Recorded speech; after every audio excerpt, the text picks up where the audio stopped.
موقف لا أستطيع أن أنساه. كنت أسير في طريق وفوجئت أن خرج علي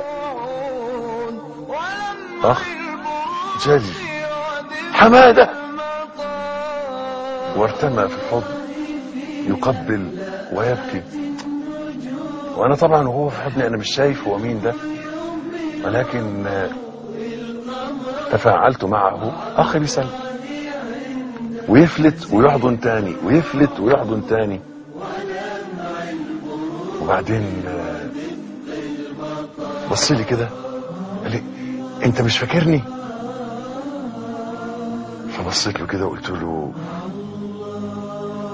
لا. هو حضرتك مين؟ فكرني. فرجع لورا. نسيتني؟ انا قلت له والله يعني معلش فكرني. فجلس في الارض يبكي بحرارة وينتحب. نسيتني؟ انت مش فاكرني؟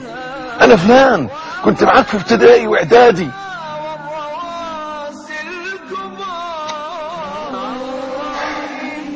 حقيقي احنا فصلنا زمان كان 64 تلميذ في الفصل، كان منهم تقريبا 24 محمد ولا 14 اسمه محمد، وكنا شله كده، يعني يبدو ان هو منهم بس انا مش فاكر.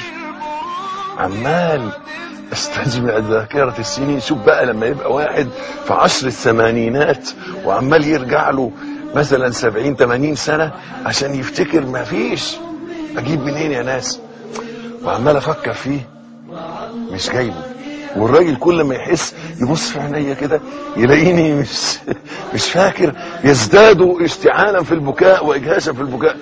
فبديت ايدي اوقفه مش عايز يقف. حقيقة انا بقول لكم دلوقتي يمكن حد بيضحك وحد بيبتسم، بس انا بتمالك نفسي بالعافية. وتصوروا معايا الموقف، عمال يقول انت نسيتني؟ انا اتنسي؟ يبدو ان احنا كنا اصحاب قوي. يقول ان هو كان بيدينا نص السندوتش، فانا مش فاكر ايه الموضوع، بس رجعت الفندق وانا متأثر جدا بهذا الموقف.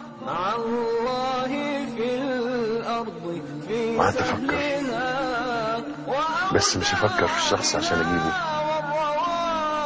لكن على طول هجمت على ذاكرتي ان الله قد ينسى عبده.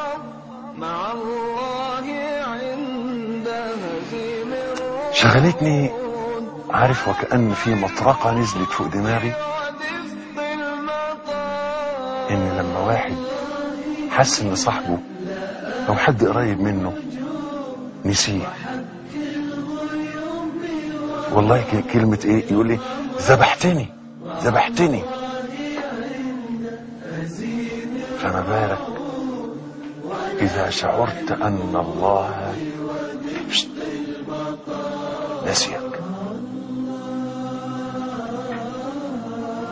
ايه ده؟ هو ممكن ربنا ينسى حد؟